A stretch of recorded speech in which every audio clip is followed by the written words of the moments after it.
माधवपुर गांव में माधवी अपने गरीब माँ बाप के साथ रहती थी। पिता अपाहिज थे, इसलिए कोई काम धाम नहीं करते थे। माँ कुछ घरों में चौका बर्तन का काम करके थोड़े बहुत पैसे कमा के किसी तरह घर चलाती थी। माधवी इस साल 18 बरस की हो गई थी। वो गांव की और लड़कियों की तरह गोरी चिट्टी नहीं थी, लेकिन उसके सांवले रंग पर उसका तीखा नयन नक्श और कसा हुआ बदन किसी भी मनचले को अपनी तरफ खींचने की शक्ति रखता था।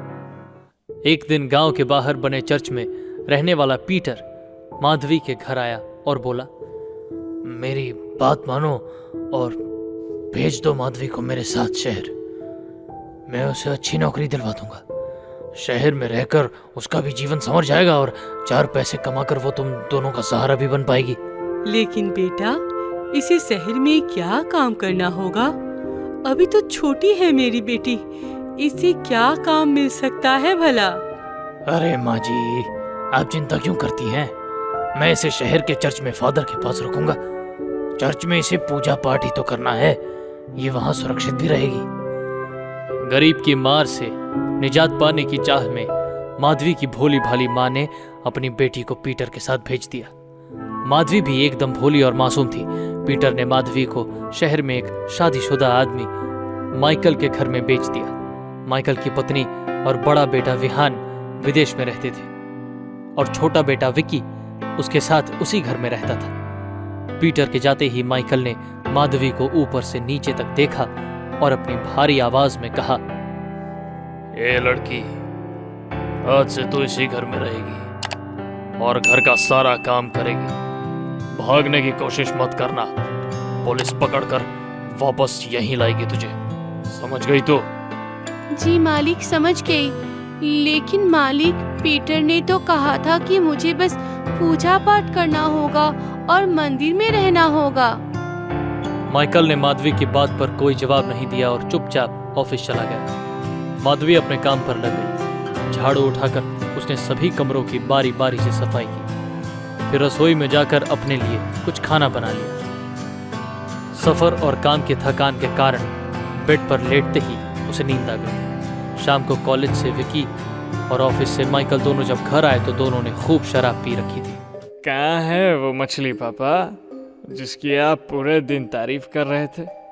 मुझे तो कहीं कोई मछली नजर नहीं आ रही। कहाँ जाएगी बाकी? यहीं कहीं पड़ी होगी, इसी कमरे में थक कर सो रही होगी। दोनों लड़खड़ाते हुए कदमों से उस कमरे में पहुंच गए जहां माधवी लेटी हुई थी।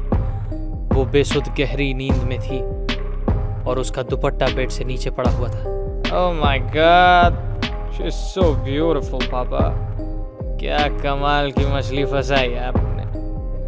आई नो माय सन, मुझे मालूम था मेरी पसंद तुझे जरूर पसंद आएगी। मैंने पूरे 2 लाख में से खरीदा है। अब ये हमारी मछली है, हम जब चाहें इसे खा सकते हैं। विकी, जो नशे में कुछ ज्यादा ही धुत था, वो माधवी पर झपटा और उसने अपनी बाहों में उसे दबोच लिया। तभी अचानक माधवी की नींद खुल गई और उसने छटपटाते हुए विकी को धक्का दे दिया। वो डरते हुए बेड से खड़ी हुई और जैसे ही उसने अपना दुपट्टा उठाने के लिए हाथ नीचे किया, माइकल ने अपना पैर उसके हाथों पर रख दिया। माधवी को दर्द हुआ और वो चीखने लगी, मालिक, मेरा हाथ छोड़िए, आप ये क्या कर रहे हैं? नौकरानी को महारानी बना रहा हूँ। अरे पगली, तू इतना डर क्यों रही है? हम तुझे खा नहीं जाएंगे। इसका ये डर उफ, मुझे और भी पागल कर रहा है। मेरा मन कर रहा है इसे नौकरानी से बहुरानी बना दूं। आपका क्या ख्याल है इस बारे में पापा? माइकल और विकी जोर जोर से हंसने लगे।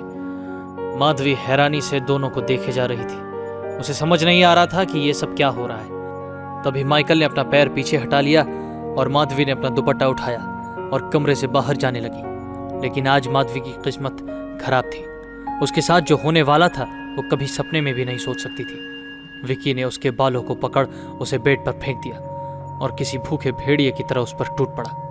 ये आप क्या कर रहे हैं मालिक? छोड़ दीजिए मुझे छोड़ दीजिए। माधवी हाथ जोड़कर विनती करती रही और माइकल वहीं खड़ा किसी हैवान की तरह हंसता रहा। वो बेचारी गरीब लड़की चीखती चिल्लाती रही, लेकिन दोनों वहशी बाप बेटों ने उसकी एक न सुनी और उसकी इज्जत को तार तार कर दिया। सुबह दोनों बेशर्मों की तरह माधवी पर चिल्लाने लगे। ए लड़की, बहुत हुआ तेरा रोना धोना, चल उठ और काम पर लग। जल्दी से ब्रेकफास्ट तैयार कर दे, अगर देर किया तो अच्छा नहीं होगा। माधवी ने रोते हुए कहा। मुझे अपनी गांव जाना है, मुझे नहीं रहना यहाँ, मुझे मेरे माँ बाबा के पास जाना है। बकवास बंद कर, जो पापा ने कहा है चुपचाप होकर, नौकरानी है, औकात मत भूल अपनी। बेचारी माधवी करती भी क्या, वो समझ गई थी दोनों हैवान हैं, कुछ भी कर सकते हैं। वो रोते हुए अपने काम पर लग गई। ये देख दोनों बाप बेटों का मन और बढ़ गया। अब माधवी का हर दिन उसी तरह गुजरने लगा। दोनों बाप बेटे उसके साथ गलत काम करते और घर का सारा काम भी करवाते। एक दिन अचानक माइकल का बड़ा बेटा विहान और उसकी पत्नी विदेश से इंडिया आए। जी आप कौन? तुम कौन हो? बड़े अजीब आदमी हो, दरवाजे पर तुम खड़े हो और मुझसे पूछ रहे हो मैं कौन हूँ। ओके फाइन, मैं इस घर का बड़ा बेटा हूँ विहान, और ये मेरी माँ। अब बोलो तुम कौन हो? अरे अरे मालिक, आप आइए ना, अंदर आइए। माधवी दोनों को अंदर ले गई और उन्हें चाय पानी पिलाकर उनके साथ बातें करने लगी। बातों ही बातों में माधवी ने अपनी सारी कहानी सुना दी। उसकी कहानी सुन विहान और उसकी माँ दोनों को ज्यादा हैरानी नहीं हुई, क्योंकि दोनों माइकल और विकी को अच्छे से जानते थे। इसलिए दोनों इन सब से दूर विदेश में रहते थे। देखा माँ, कहा था मैंने, वो दोनों कभी नहीं सुधरने वाले। बेटा, अब पानी सर से ऊपर जा चुका है। अगर हमने अब कुछ नहीं किया तो ये दोनों हैवान ऐसे ही और जिंदगियां बर्बाद करते रहेंगे। यस, लेकिन हमारे पास कोई सबूत नहीं है। तो क्या हुआ, मैं यही रहती हूँ, तू जाकर पुलिस को अपने साथ ले आ। दोनों जब माधवी के साथ गलत करने की कोशिश करेंगे तभी रंगे हाथों पकड़े जाएंगे। विहान और उसकी माँ का साथ पाकर माधवी को थोड़ी हिम्मत मिली। जैसा दोनों ने प्लान बनाया वैसा ही किया। विहान जाकर पुलिस को ले आया। रात को जब माइकल और विकी शराब के नशे में धुत होकर माधवी के साथ गलत काम करने की कोशिश कर रहे थे, तभी पुलिस ने उन्हें धर दबोचा।